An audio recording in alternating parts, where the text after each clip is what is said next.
Oke, teman-teman, kali ini saya mau bahas soal printer apa sih yang terbaik untuk penggunaan di rumah.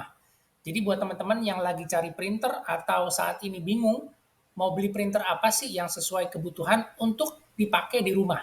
Jadi saya akan bahas di video ini. Kalau menurut saya, untuk punya printer yang bisa dipakai di rumahan, salah satunya adalah si printer itu harus bisa cetak dokumen teks atau surat, ya, dokumen kerja. Jadi kalau misalnya kita di kantor nggak sempet menyelesaikan pekerjaan kita, kita di rumah kita juga bisa cetak dokumen sesuai dengan apa yang kita kerjakan di kantor. Kemudian tugas anak sekolah, ya tugas anak sekolah itu bisa cetak foto, cetak dokumen surat, atau juga mungkin tugas kegiatan menulis, atau cetak gambar, cetak lembar mewarnai, atau mungkin kita bikin stiker label untuk kita tempel di buku sekolah mereka. Dan ini yang juga nggak kalah penting, yaitu printernya itu bisa dipakai jadi mesin fotokopi. Jadi sewaktu-waktu kita butuh fotokopi, kita punya printer yang udah bisa multifungsi. Nah ini dia, printer rumahan itu jarang banget dipakai. Mungkin bisa sebulan sekali, atau bisa juga 2 bulan sekali. Kayak saya di rumah itu printer ngeprint mungkin seminggu nggak ada ngeprint sekali. Tapi kalau mau dipakai itu printernya harus siap. Jadi jangan sampai begitu mau dipakai printernya error, tintanya kering, atau misalnya print headnya rusak. Nah itu bikin repot. Ya apalagi kalau kita pas lagi cepet-cepet, lagi urgent, lagi pengen ngeprint sesuatu yang penting, printernya tiba-tiba error. Nah itu ngeselin banget.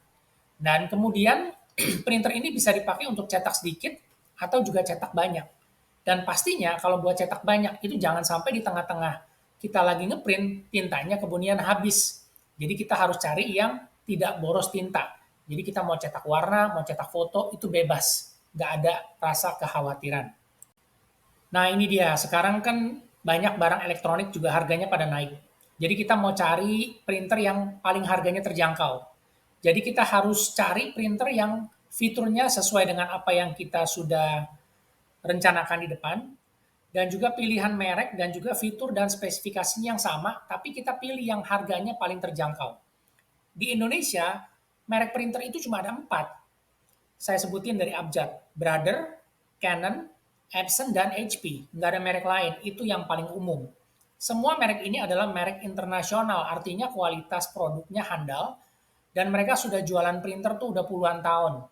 Jadi nggak perlu diragukan lagi, after sales service-nya juga bagus semua. Jadi kalau dibilang yang mana yang bagus, semuanya pasti bagus. Tinggal kita pilih yang mana harganya paling terjangkau, ya. Jadi kita nggak usah pusing soal merek, kita tinggal pilih yang terjangkau. Kemudian yang kedua, harga tintanya itu harus murah. Ya, nanti kita bandingin juga harga tintanya berapa murahnya dan berapa banyak dia bisa cetak. Jangan sampai ini kita dibohongin. Bilang cartridge tinta murah, ternyata isinya sedikit. Itu sama aja kita boros. Kemudian garansi. Menurut saya minimal sekarang garansi 2 tahun. Ya, kalau misalnya dapat yang setahun juga it's okay, nggak masalah. Tapi minimal 2 tahun itu lebih bagus. Dan terakhir yang keempat nih, kita nggak perlu repot bolak-balik ke service center ngurusin printer. Apalagi buat kita yang kerja atau mungkin suami istri juga kerja, kita harus repot bawa printer ke service center terus ditinggal, kemudian kita harus ambil lagi, itu bikin ribet, belum lagi ngantrinya lama. Yang kita butuhkan adalah teknisi bisa datang on-site ke rumah kita. Jadi teknisinya bisa datang, kita juga bisa kerja di rumah, atau mungkin kita juga nggak perlu repot bolak-balik, teknisinya bisa datang langsung dikerjakan di rumah dan selesai. Itu aja menurut saya yang teman-teman mungkin punya pendapat yang sama atau berbeda untuk pilihan printer rumahan di saat ini.